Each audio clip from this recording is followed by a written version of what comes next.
ओम श्री गणेशाय नमः। ओम श्री गणेशाय नमः। ओम श्री गणेशाय नमः। ओम नमः शिवाय। ओम नमः शिवाय। ओम नमः शिवाय। देवियों, सज्जनों, साथियों, दोस्तों, भक्तों, सभी को मेरा नमस्कार। कथा प्रारंभ करते हैं। प्राचीन काल की बात है कि दारुक नाम का एक वन था। उस वन के समीप शंकर जी का एक शिवालय था। वहां पर तीनों समय एक शिव भक्त ऋषि शिव जी का पूजन किया करते थे और स्तोत्रों द्वारा नित्य पाठ किया करते थे।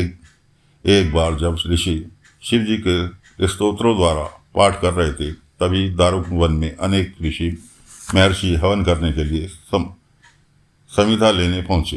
भगवान शंकर ने अपने भक्तों की परीक्षा लेने के लिए विकराल रूप धारण कर लिया। वे दिगंबर होकर कभी पुरुषों की तरह हाथ में लिंग को पकड़े वहां पहुंचे। जब ऋषि पत्नियों ने उन्हें देखा तो पहले तो वे सब घबरा गईं, तथा फिर सब पर काम का आवेश छा गया। बहुत सी स्त्रियां आपस में ही अलिग्नबंद हो गई।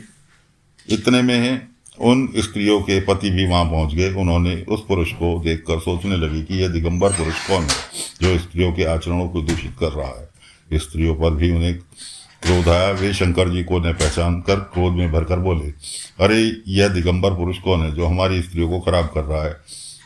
उन ऋषियों ने दिगंबर मनुष्य से पूछा, बता तू कौन है। बार बार पूछने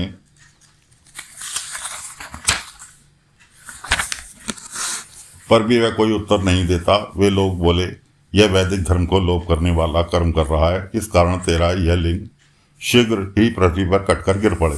ऋषियों का इतना कहना था कि शंकर जी का लिंग पृथ्वी पर गिर पड़ा। वह लिंग प्रज्वलित अंगुरी के समान पृथ्वी पर इधर उधर घूमता हुआ जीवों को दुखी करने लगा। इस पर सभी ऋषि मुनि घबरा गए और ब्रह्मा जी के पास जाकर सब वृतांत बताया।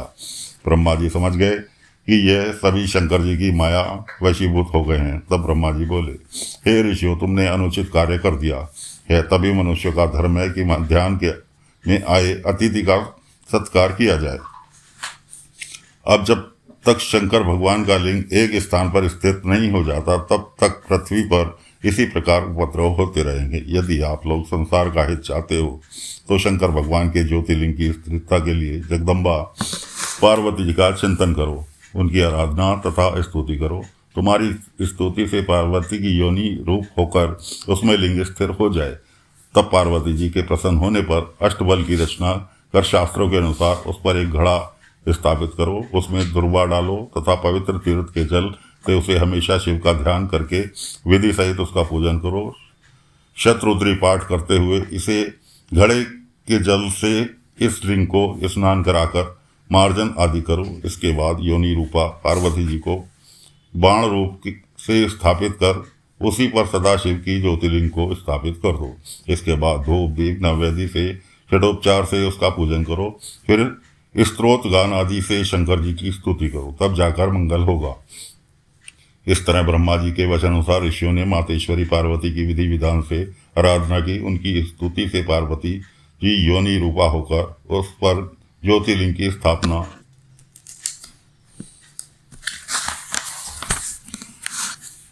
की। इसके बाद पूजन पाठ किया, तब संसार में मंगल हुआ। वहां ज्योतिर्लिंग संसार में हाटकेश्वर के नाम से प्रसिद्ध हुआ। उसकी आराधना से सभी लौकिक व परलौकिक सुखों की प्राप्ति होती है। प्राचीन काल में अंधकासुर नाम का एक दैत्य हुआ था। वह समुद्र के अंदर किसी जगह रहता था। वह बहुत ही शक्तिशाली और पराक्रमी दैत्य था। उसने उस समय संसार में अपना आतंक फैला रखा था। इस कारण सब उससे दुखी थे। देवताओं ने दुखी होकर भगवान शिव जी से अंधकासुर के आतंक के बारे में बताया। भगवान बोले, शंकर ने देवताओं को आश्वासन दिया, तुम डरो मत, मैं अवश्य ही आप लोगों को कष्ट पहुंचाने वाले उस दैत्य का वध करके उसके आतंक से तुम्हें आतंक को समाप्त कर दूंगा। हे देवताओं, मैं तुम सब अपनी सेनाएं लेकर आगे आगे चलो, तुम्हारे पीछे मैं रहूंगा। यह सुनकर सभी देवता अपनी अपनी सेना को लेकर सजाकर चल पड़े। देवताओं को सेना सहित आगमन सुनकर दैत्य भी अपने निवास स्थान समुद्र से बाहर निकल आया। वह देवताओं के साथ युद्ध करने लगा। युद्ध से पीड़ित होकर वह दैत्य अपने निवास स्थान समुद्र में जा छिपा। यह देखकर भगवान बोले, शंकर ने समुद्र के अंदर छिपे दैत्य को त्रिशूल से वार किया।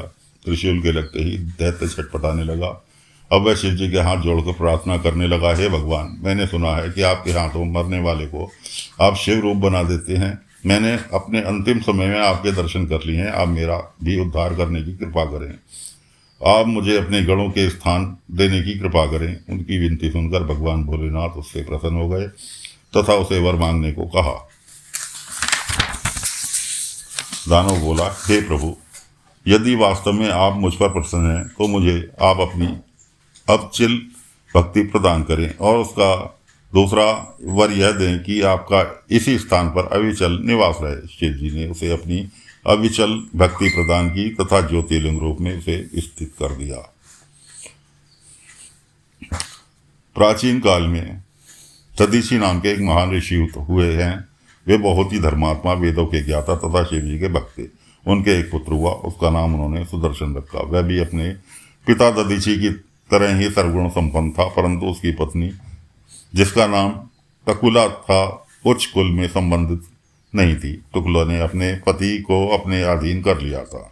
उसके 4 पुत्र उत्पन्न हुए। एक दिन महर्षि दधीची को अपने जाति वालों से मिलने के लिए किसी गांव में जाना पड़ा। उन्होंने अपने पुत्र सुदर्शन से कहा, मुझे एक आवश्यक कार्य से गांव से जाना है, इसलिए तुम शिव जी का पूजन करो। इस प्रकार सुदर्शन को आदेश देकर महर्षि दधीची चले गए, परंतु उस गांव में महर्षि दधीची को कुछ दिन के लिए रुकना पड़ गया।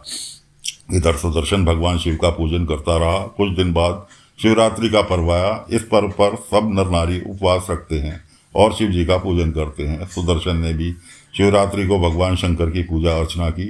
रात्रि में उसे घर के अंदर जाना पड़ गया तो उसकी पत्नी ने उसे कामासक्त कर लिया। वह पत्नी के साथ काम क्रीड़ा करने लगा और इसके बाद बिना शुद्धि के ही पुनः शिव पूजन में तल्लीन हो गया।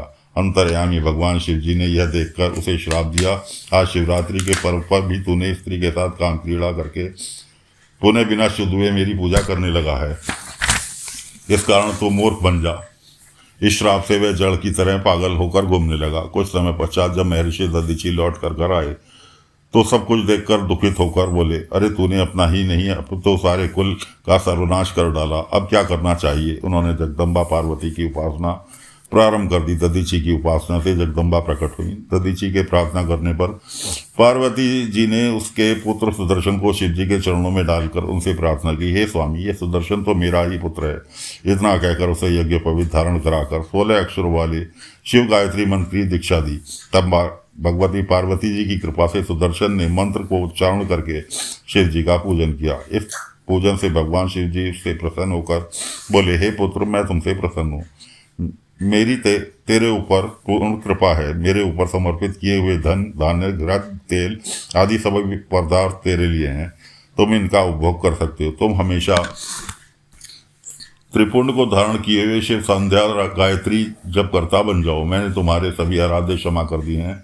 भगवान शंकर ने दधीची पुत्र सुदर्शन तथा उसके 4 पुत्र का बटुक रूप में अभिषेक किया। इसके बाद भगवान शिव ने उससे कहा, हे पुत्रों, तुम में से जो भी पूरा बटुक रूप बनेगा वह इस संसार में पूजनीय होगा। तुम्हारा जो भी पूजन करेगा मैं उसका इतना सम्मान करूंगा कि उसके द्वारा तुम्हारे पूजन को अपना पूजन समझूंगा। इस प्रकार सुदर्शन शिव जी से अभिषेक प्राप्त करके संसार में बटुक नाम से प्रसिद्ध हो गया। इस कारण शुभ और अशुभ दोनों कार्यों में बटुक पूजा करनी चाहिए। ओम नमः शिवाय, ओम नमः शिवाय, ओम नमः शिवाय। तो साथियों, कथा को फिलहाल विराम दे रहे हैं। अगले अंक में अगली कथा लेकर फिर हाजिर होंगे। तब तक के लिए आज्ञा दीजिए। ओम नमः शिवाय।